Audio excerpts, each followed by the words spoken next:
Welcome to the Mental Militia, uniting minds and freeing souls from the bonds of mental slavery and ruling class manipulation.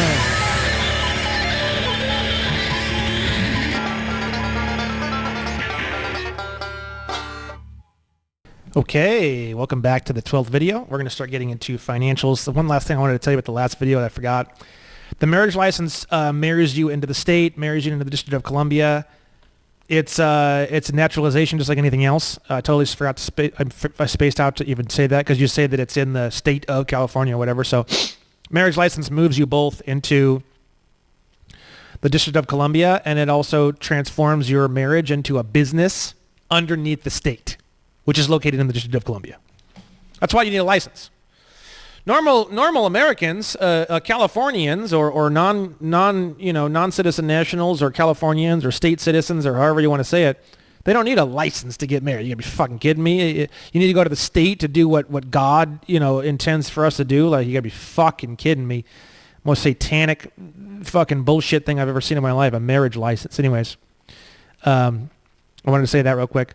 Okay, good. So we're going to go straight into the financials and infinite money. Okay, so I have a 10-minute video called How to Have Infinite Money in 10 Minutes. We're going to go through that video. I'm going to expand that video a little bit for you, and then we're going to roll into a 6-part series that I previously shot called The Journey into UCC3. It's 6 different videos. It's a full, super ultra deep dive breakdown all about infinite money and how everything works. So we're going to watch a video of me together, the Infinite Money in 10-minute video. This video is available on YouTube. It's also one of my pinned videos on both TikTok and Instagram. It's currently my pinned video on my Facebook page. That may change, but for now it is. It's pretty much, this video has gotten, on all platforms combined, 43K here. It's about 1.5 million views on Facebook. Probably, 6,000 or 7,000 on Instagram. TikTok, probably 4,000 or 5,000. So 1.5 million, maybe a little bit over 1.5 million views on this video. So let's go ahead and watch this, and then I'm going to go ahead and break this video down and expand it out a bit for you. By the way, on my Instagram, I have 3 pinned videos. They're really great. They're all 10 minutes long, and I have 3 10-minute breakdown vids, and they're really good for sharing, by the way. This is a very shareable video, okay? So let's watch this. I'm going to pause it, and then we'll break it down. Here we go. Hello there, my name is Brandon, this is my brand, and today I am going to teach you how to have infinite money in less than 10 minutes. Let's get started. So first and foremost, we need to figure out what is money. Well, everyone thinks they know what money is. They think it's those green things in their pocket, but it's definitely not. I'm going to prove it to you and explain the whole thing to you. So let's start off at Article 1, Section 10 of the Constitution. It says, no state shall, and then it says a whole bunch of things, but one of the things it says in here is make anything but gold and silver coin a tender in payment of debts. Now we look up money in Black's Law Dictionary, and we've got unusual and ordinary acceptation. It means gold, silver, or paper money used as a circulating medium of exchange. Now this part is really the most important part, right? And does not embrace notes, bonds, evidences of debt, or other personal or real estate. Now keep in mind on that one, because we're going to be getting into some excitement here now. Now check it out on here. Federal Reserve note. Wait a second. The definition of money says it does not embrace notes. Interesting. Well, if these bad boys ain't money, what in the hell are they? Well, the answer comes from the Uniform Commercial Code, Article 3, Section 104, which we're going to talk about more. And they're actually called negotiable instruments. So instrument basically means like any document or contract or deed or security. Negotiable means transferable. So this is actually a security, essentially, or a promissory note that I can transfer to you, and then you will now be able to possess that value, right? Now they break down, UCC 3, Article 3 is the section that's all about negotiable instruments, all about our money supply that we have. All the information on that can be found in UCC Article 3, which we'll be talking about a lot. Now, they define negotiable instruments as only two things: an unconditional promise to pay or an unconditional order to pay a fixed amount of money, blah, blah, blah, blah, blah. We're going to be talking a lot about this. This is all how infinite money really works. So we have, like I said there, negotiable instruments, unconditional promise to pay or an unconditional order to pay, right? Now, there's two different terms that you're going to see, and we're going to break all these terms down, right? You can see right here, this is from the Bill of Exchange Act of 1882. There's two different terms. Bill means bill of exchange, and note means promissory note, right? So the unconditional order to pay is a bill. You get bills in the mail. We're going to cover that in just a second. That's an unconditional order to pay, and then you have the unconditional promise to pay. So here's just a random bill. We've got down here, it's an unconditional order to pay. It says billing date. What is bill a shortening for? It's a shortening for bill of exchange. What is a bill of exchange? It's a negotiable instrument. What is a Federal Reserve note?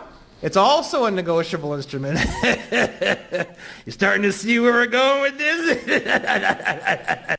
Now, this is truly fascinating because anybody who may deny this, which I don't think they will because very few people have the capacity to actually understand a lot of this stuff. In UCC Article 3, Section 102, it's talking about all of UCC Article 3, which is only about negotiable instruments. It literally says, this article applies to negotiable instruments. It does not apply to money. This is not a conspiracy theory, bro. So I've already shown you what a bill of exchange or bill looks like, but you get them in the mail and you hate them. So you know what those look like. Your utility bills. Those are all bills of exchange. They're all negotiable instruments, just like these bad boys. And I'm going to teach you what that means. This is a promissory note.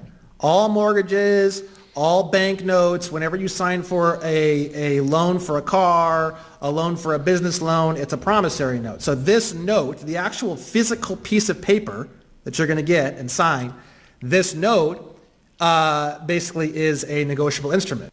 Now you ask yourself, what does it need to be in order to be a negotiable instrument? Well, it has to be either an unconditional promise to pay, which is a promissory note, or order to pay, which is a bill of exchange. It has to be signed and it has to be written. Those are the three things it has to have in order to be considered a negotiable instrument.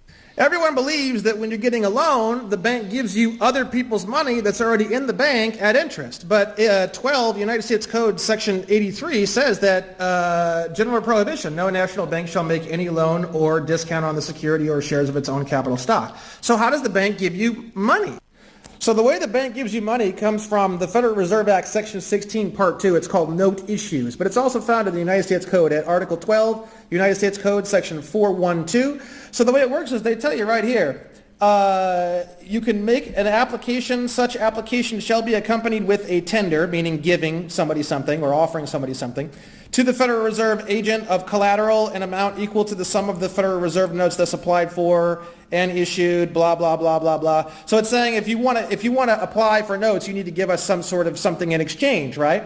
The collateral security thus offered, meaning what you're going to give in exchange for the Federal Reserve notes, shall be notes, drafts, bills of exchange, acceptances, blah, blah, blah, and other things, right? So what they're doing is they're taking, you're endorsing, which means releasing, which we're going to get into in a second, which is the most important part of all this. Your signature is where all the power is. Once you sign it, what are the three things it has to have? Unconditional promise or order, unconditional promise to pay or order to pay, written and signed. That third part is when they slide the mortgage documents across the table and they say, sign here, sir. You are the one who's about ready to take that third one and bring that into existence. So the collateral security that they're going to give the Federal Reserve in exchange for the Federal Reserve notes when they write that application for notes is the negotiable instruments that you just created with your signature. The promises to pay or the bills of exchange, the orders to pay. You can actually, the way in which you sign things is where all the magic happens, and we're going to start to get into that right now. So real quick, you may need to watch this several times. There's a bunch of other infinite money videos and shows that I've been on. You can go on the internet, or you can type into Spotify or anywhere else. You can type in Brandon Joe Williams, Infinite Money. There's tons of shows. The problem is, and the problem I'm running into with this course, the problem is there's a bunch of stuff on there that's kind of random and like I didn't really know what I was talking about, and like Some of the stuff is probably just fine, but it might seem kind of convoluted now. I'm not too sure. I don't really want to go through tons and tons of videos and try to figure all that out. So what I'm going to do instead is basically I'm going to try to explain some of this stuff here in this video, and then we're going to dive straight into the Journey into UCC 3 series, which is pretty heavy duty. It's the entire Bible of how all this stuff works. And basically what I need to figure out here is I need to figure out how to prevent you from drowning in the next 6 videos. Okay, so for those of you who are new to a lot of this information, and I mean like brand new, and you're just now being exposed to this information for the first time, you maybe possibly go ahead and just move into the next series of videos. But if you really struggle with those, you're going to go online and look up some of my infinite money videos on my channel as well as some other channels. You can watch some of those and then come back to the UCC 3 Journey into UCC 3 series. Okay. But either way you do it, no matter what happens, you have to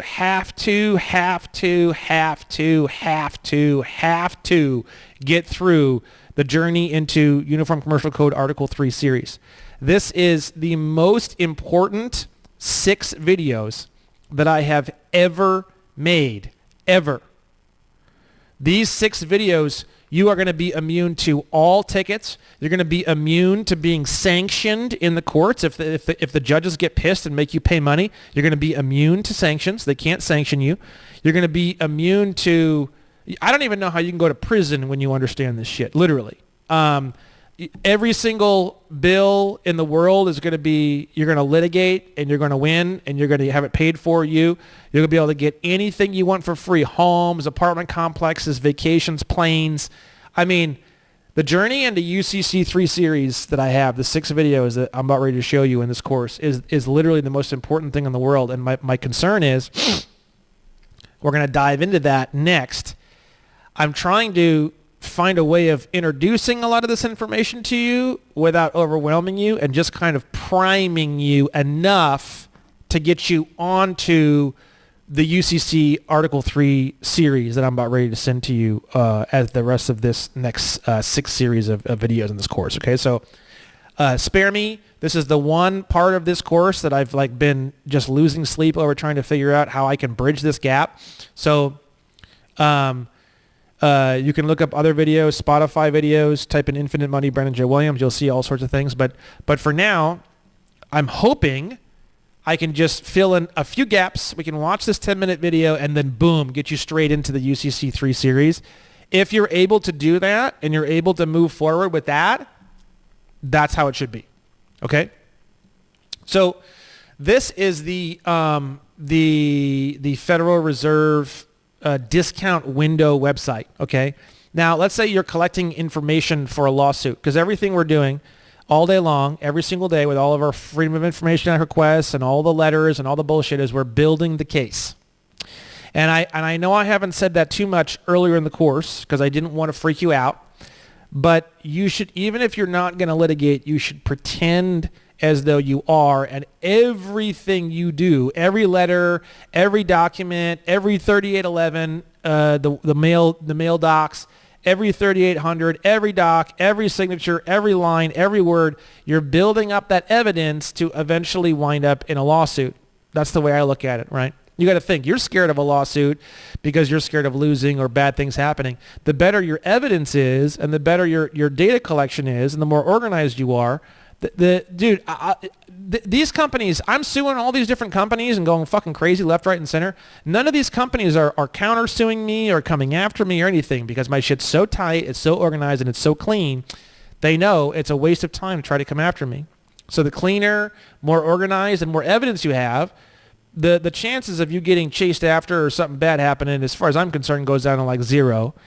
And then when you understand how to do negotiable instruments and UCC 3, you can get sanctioned. It's impossible. Sanction means fuck you, you're a piece of shit, and your filing is frivolous, and this lawsuit is harassing, and you need to pay $15,000 to $50,000 or whatever to repay these people for wasting their time. But you can't even get that. It's impossible to get that once you understand UCC Article 3. Okay. if you think that all is lost, that every dream has faded, that the last light of hope is gone, think again. It's there within you, something that can never die. You can live again. The power, Live again. to rise, to create, to live again. You can live again. You can live again. You can stand on your own 2 feet. You can rise up from any defeat. You can live. Because nothing is more powerful than you.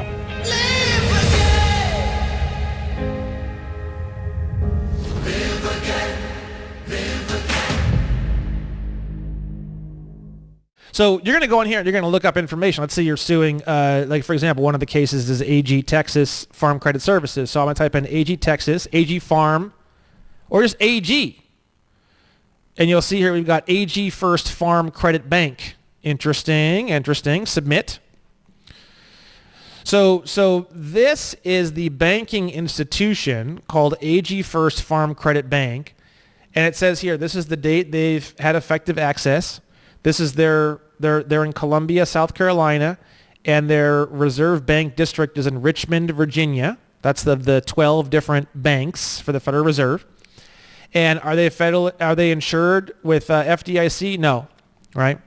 So now this information is evidence that there's this bank called AG First Farm Credit Bank that this other company that we're suing called AG Texas Farm Credit Services, right? So AG Texas Farm Credit Services, right?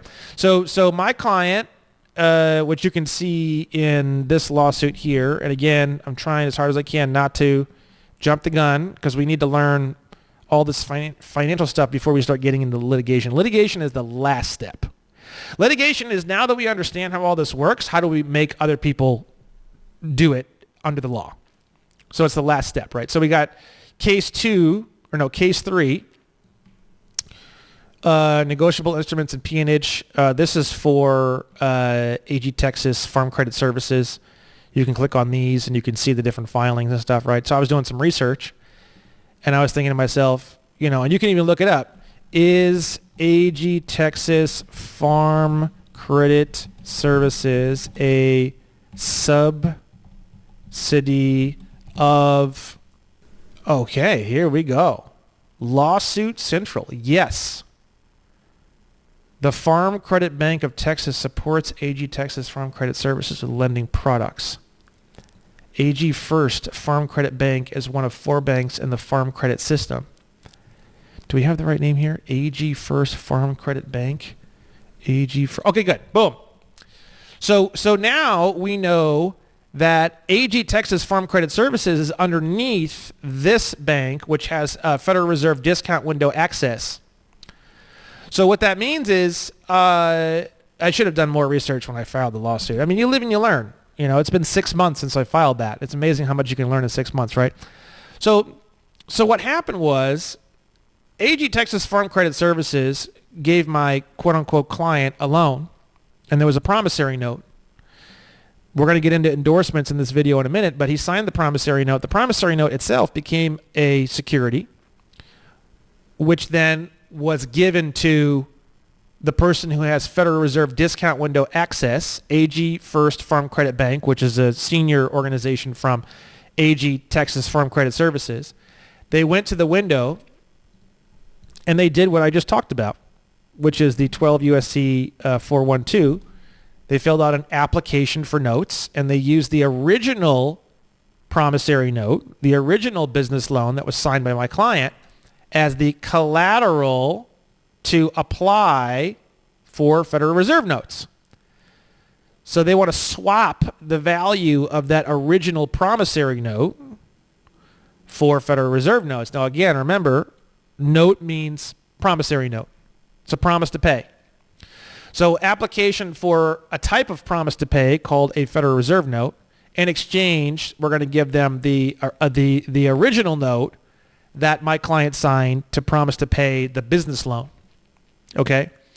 And that is done through the Federal Reserve discount window, which is here. And then you do a little research and you find out what is the banking institution making that transaction, right? Now, if you look on the Federal Reserve discount window access website, you can also see here requests for access. So this section is all the banking institutions that have requested access that may be either pending, recently approved, withdrawn, and I believe rejected. You don't see rejected very often, right? Which is interesting, right? Now, give me 1 second. I'm going to pause this for 1 second to show you something very shocking. So if you look at, I found one I wanted to look for. This is pretty shocking. I'm going to go into this a little bit more later. Again, I'm trying so hard not to overwhelm you guys. So if you get a little bit too confused or a little bit too much, just ride through a lot of this stuff here.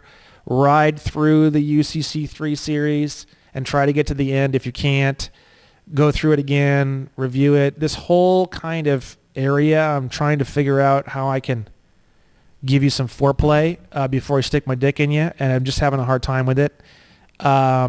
So I apologize if I'm losing you a little bit, but I'm telling you, this is really cool. So check this out. 12 U.S.C. 1753. Any 7 or more natural persons who desire to form a federal credit union shall each subscribe either individually or collectively before some officer competent to administer oaths, an organization certificate and duplicate, right? So any 7 human living people, essentially, the definition of natural person is definitely up for debate. But just to keep it simple, let's go in that direction. So you and 6 friends can create a federal credit union. Then at that point, what you're going to do is you're going to fill out what's called an OC-10 agreement. And I haven't done any of this yet. This is on my to-do list, okay? Here is the OC-10 agreement establishing discount window access. And it's got all the info here. I'm not going to get into all this. It's not that complicated, actually, when you read it.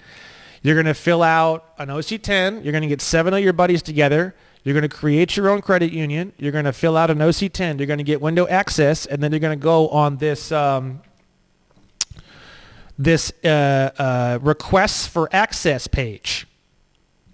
And you're going to be here for 2 or 3 months, and then they're going to approve for you to have access to the Federal Reserve discount window. Now, at that point, you can get people to promise to pay you for cars and for loans and for business loans and for whatever. You can get them to sign the documents. You can turn around. You can take those documents and those promises to the Federal Reserve discount window and swap the value of those promises for Federal Reserve notes as per 12 U.S.C. 412. So everyone's running around so upset about the Federal Reserve and the banking system and how it's all bullshit and everything else. I'm the only guy on the planet who's like, if you can't beat them, join them. You need 7 motherfucking people to open up your own credit union. Once you have a motherfucking credit union, you can file for an OC-10, which it looks like they approve almost everybody within a couple months. Once you get your OC-10 agreement approved, you have infinite money. I'm going to show you a bunch of other ways to have infinite money, but this is something that I wanted to show you as an expansion of this 10-minute video. You've got it. All your buddies can come to you and promise that they're going to pay you whatever amounts of whatever bullshit, and then you go like, yeah, cool, ha, ha, ha. I want a Bugatti. Okay, sign this document that you promised to pay for the Bugatti. Yep, here you go. Turn around, give it to the Federal Reserve. The Federal Reserve gives you all the money you need for the Bugatti, and then go out and buy the Bugatti. And you say to yourself, well, don't we need to pay back the Federal Reserve? Absolutely not. You do not need to pay back the Federal Reserve even 1 penny. And at that point, we're going to continue the 10-minute video because I explain how that works in the 10-minute video, okay? So again, I'm trying my absolute best not to drown you guys here. I hope we're okay. You guys can put in the comments section anything. Watch this 10-minute video over and over and over again. Maybe watch a 10-minute video 100 times before you get into the journey into UCC3. If the journey into UCC3 videos is too much for you, try to watch this 10-minute video and maybe even this video I'm shooting right now with you like 100 times and clear up all the definitions of the words. Because I'm just a little bit worried if you go off into all the other infinite money videos that I've made, there's a lot of things that I was trying to figure out and a lot of things that I was confused about and I was trying to figure out, and you might get a little bit lost in it. So I'm just trying my best here, guys. So please forgive me, okay? So let's keep going on this 10-minute video here, okay? Now, it's called endorsements. There's two different ways to spell it, though. It's a lot more than what people think, so we're going to get into it now. So when you get into negotiable instruments and the creation of negotiable instruments, in my opinion, the most important part of all is the way that you sign. Now, the word sign and the word endorse, when it comes to a financial instrument, mean the same thing. You can actually take this word endorsement, I-N-D-O-R-S-E-M-N-T, which is how they spell it in UCC3, which we're going to cover. You can take that word and replace the word signature in your mind with the word endorsement, and your life will change forever. And the reason why is what I'm going to tell you right now. So what everyone is doing on the whole planet all the time with these negotiable instruments when they sign them, they're doing what's called a blank endorsement. If an endorsement is made by the holder of an instrument and it is not special endorsed, right? So what exactly is a blank endorsement? A blank endorsement means that it's payable to bearer, payable to whoever has it. It does not state a payee. It doesn't say who it's supposed to be paid for. It's a blank check.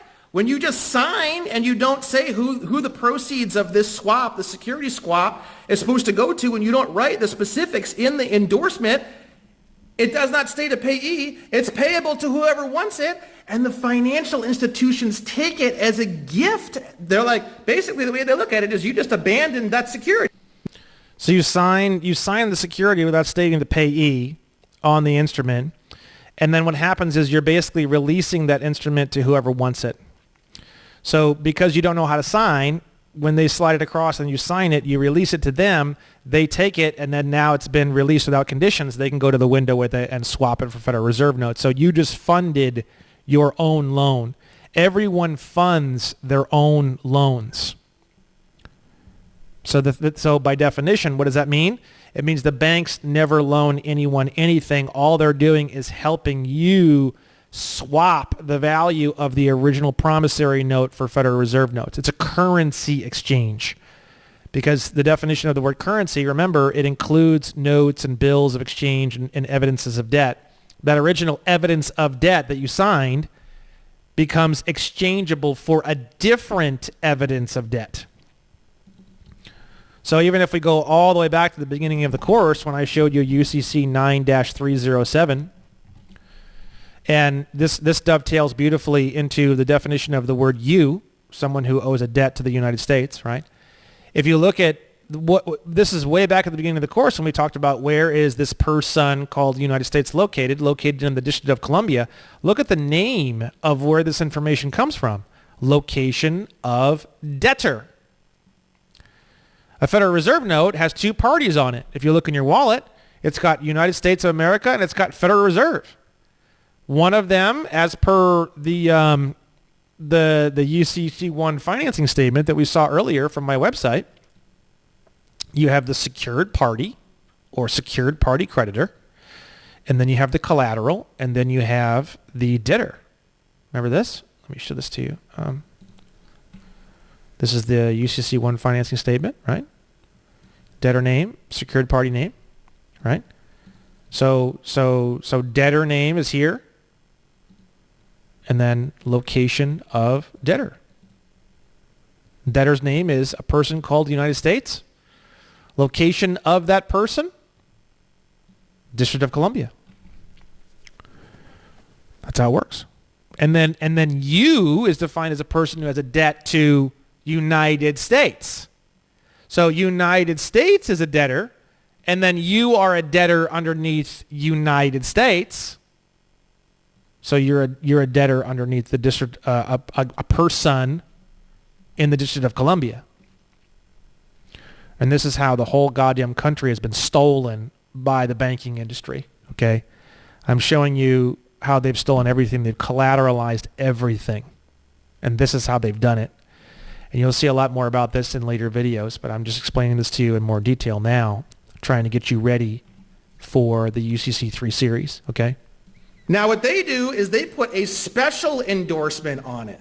They claim the security and then they go to the Federal Reserve window and write an application for notes with the security that they just very cleverly had you donate. Oh no, we didn't steal it. You just kind of donated it to us.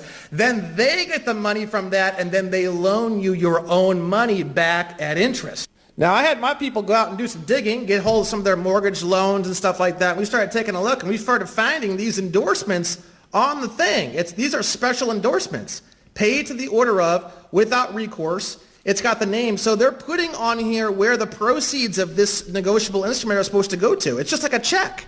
Paid to the order of on a check. Where are these funds going? They're claiming the value of this thing and getting it ready to swap it with the Federal Reserve. Look, paid to the order of, and then it has the name on there, by, and that's when they sign it right here. So this is a very specific thing. What is without recourse? We need to cover. So in financial transactions, the word without recourse disclaim any liability to the subsequent holder of a financial instrument. So they're just saying like, hey, if this doesn't work or you don't cash this or this something happened to this, you can't come back and get it. Here's another example that we found. I'm going to show you one more after this. And here's the last example. I'm running out of time now, so I'm going to explain this to you. So you can do this yourself on your bills of exchange and your promissory notes. You can write without recourse, pay to the order of, your name in all capital letters, by, sign there, and then below there put your name. And you're saying, guys, I'm giving you this instrument, but I'm not donating it to you. You're allowed to go to the Federal Reserve window, bring back those funds, put those funds on my account, and it zeroes out the whole account, and you can give them the interest as a payment to do the swap for you. A lot of places won't do it. You have to litigate to get this done, but I wanted to show you guys this in less than 10 minutes. I'm running out of time. A lot of information on my website. It's all totally... So you got to litigate to get it done because they won't follow these instructions, but this is how it works, so you just got to beat the shit out of them until they do it, and that's where the whole litigation section of the course and me litigating and all this kind of stuff is going to come in next. But you have to understand how all this stuff works before you can get into litigation.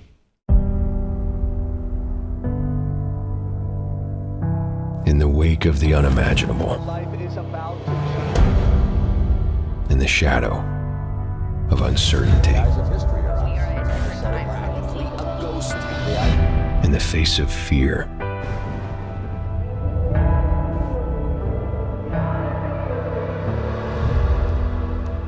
it's time to rediscover We can live, we can love, we can hope, we can rise, we can be more, be more. your hope, We can dream, we can fly, we can change, we can ride, we can be more, be more. your purpose, We can live, we can love, we can hope, we can rise, we can be more, your passion,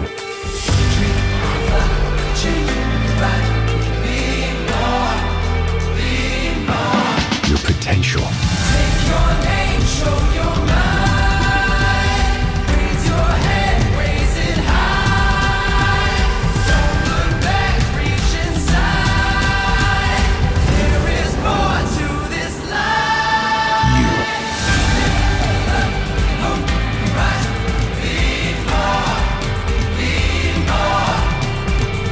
We can dream, we can fly, we can change, we can ride, be more.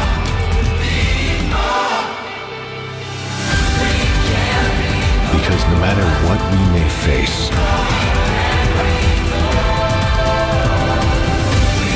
nothing is stronger than the human spirit.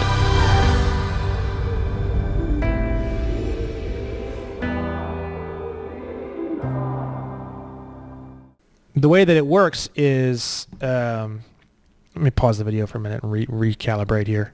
Oh, yeah. So earlier in the video, I said, you know, you guys go out and get your credit union, and then you do your OC10, and then you take the stuff to the window, and then it's collateralized, and then it's like, now what? Now you got to pay back the Federal Reserve, right? No. Because if you go to my resources section, these are all endorsements on instruments that you saw in that video. Go down to this section will be examples of endorsements that were stamped on instruments, such as a mortgage, preparing it to be exchanged with the Federal Reserve. So if you do a Freedom of Information Act request on your mortgage or your business loan or whatever, you could ask them to send you copies of the note with any attached allonges or any relevant endorsements, I-N-D-O-R-S-E-M-E-N-T. An allonge is a document attached to a negotiable instrument such as a bill of exchange or promissory note to provide additional space for endorsements or to transfer the instrument to a third party.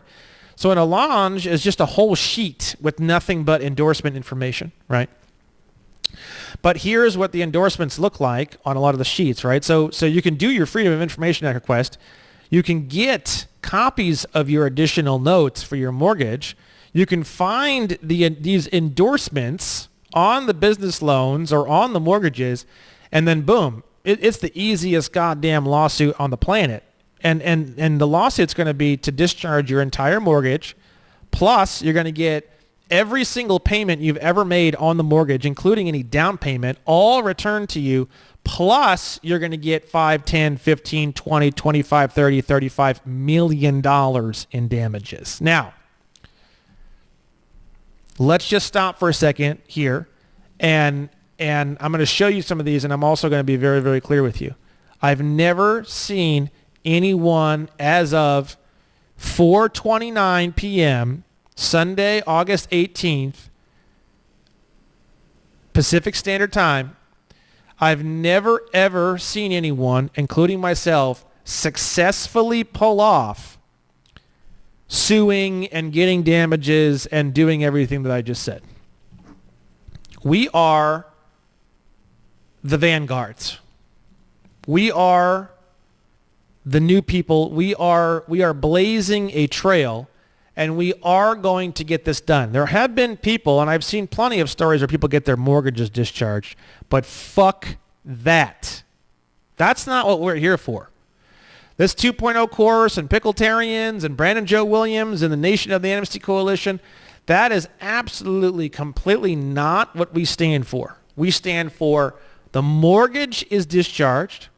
Every single payment that has ever been made on that mortgage is returned to you, plus 5, 10, 15, 20, 25, 30, 35, 40, 50, 60 million dollars in damages on the civil side, civil remedy of peonage, enticement into slavery, sale into involuntary servitude.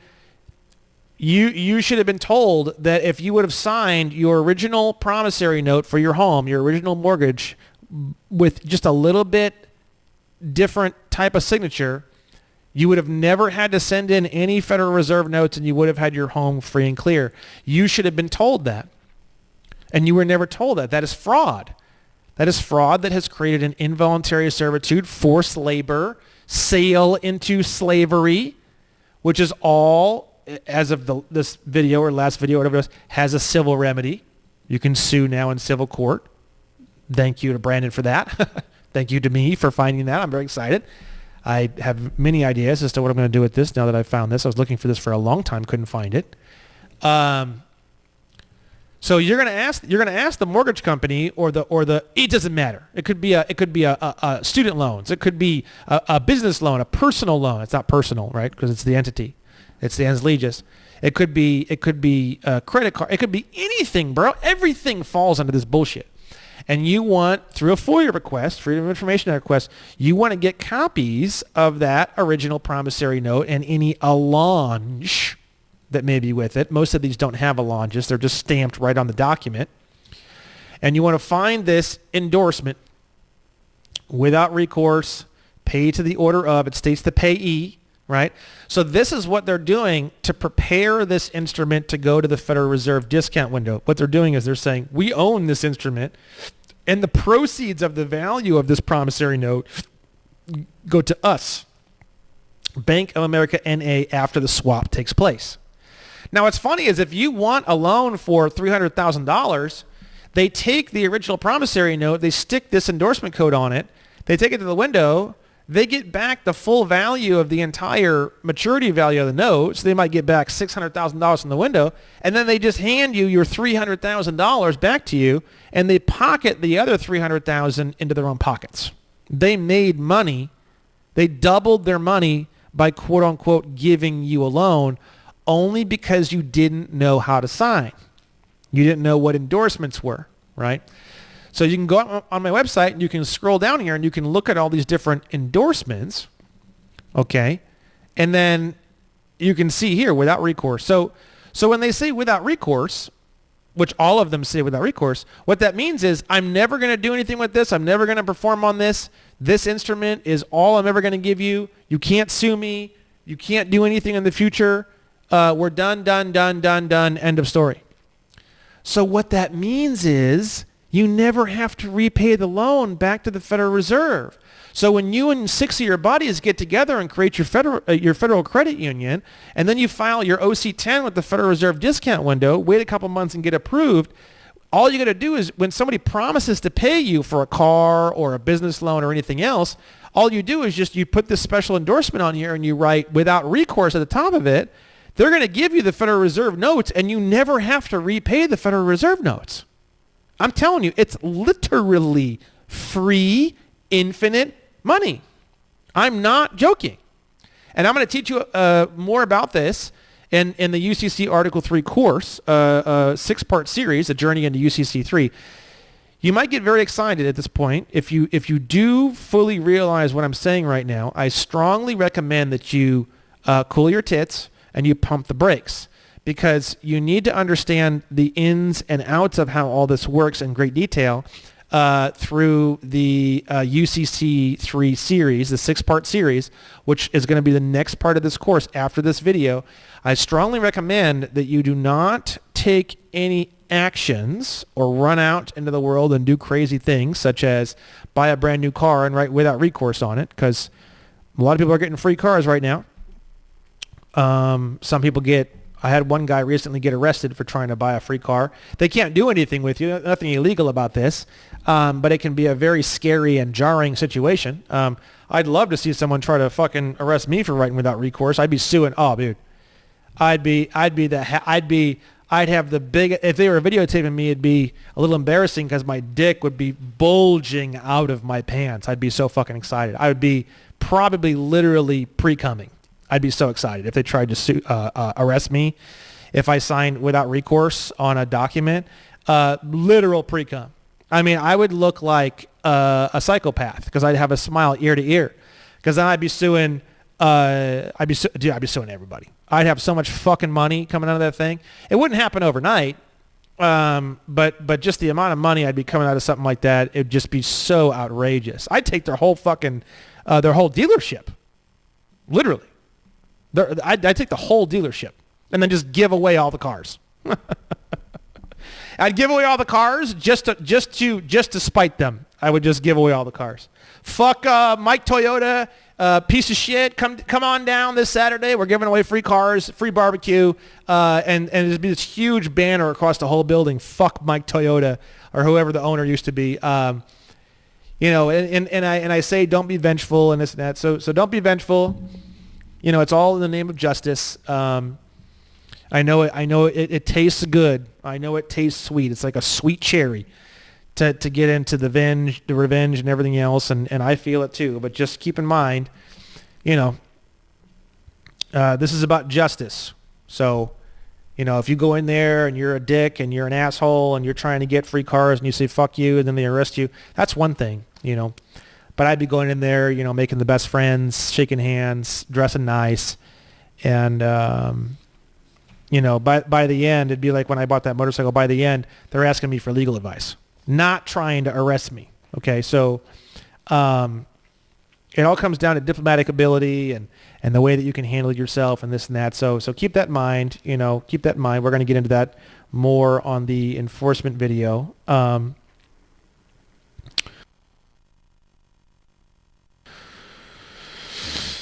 Make a note on that right now, actually. Diplomatic.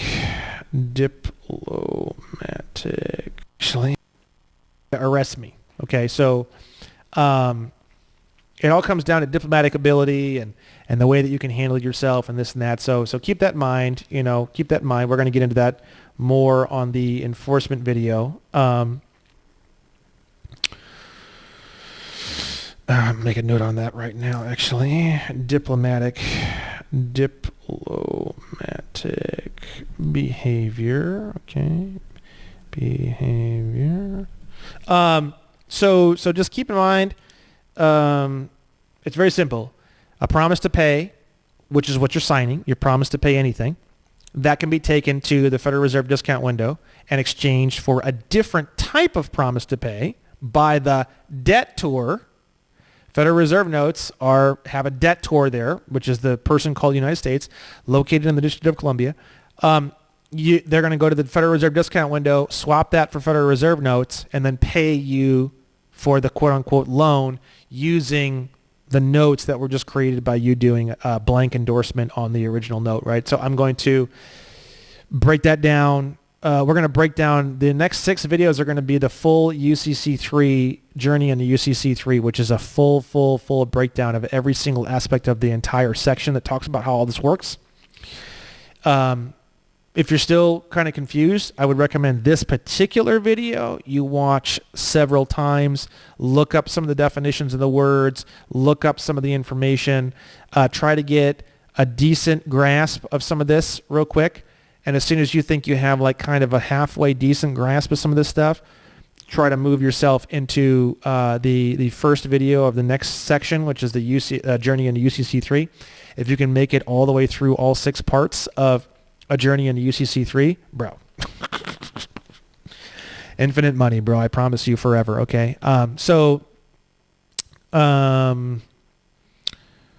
That's everything I wanted to talk about here. The first video in the journey into UCC3, there was a setting on my computer that caused the dark areas to flash. It was an HDR setting on my TV. I apologize in advance for that. I'm not going to reshoot the video because it was done so well. I really like it. But that problem was fixed in all of the future videos. So 2, 3, 4, 5, 6 don't have that problem. You're only going to see that problem in the first video, and I do apologize in advance. So please try your best to focus on that video without getting irritated by that flashing light. And I'll be back here to see you guys after that 6-part video. That'll be video number 19. And then I'll give you some examples on some things, and we'll go into some additional stuff about finances, and we're going to close out the financial section of this course on video number 19. And then at that point, we start moving into litigation. Okay, guys? So I hope that was good. I really hope that gave you enough of a primer to move you up and through the journey into UCC3 series. I'm very excited to try to get you through this as short and as fast as possible. And I will personally see you guys back here on the course videos on number 19. Bye-bye.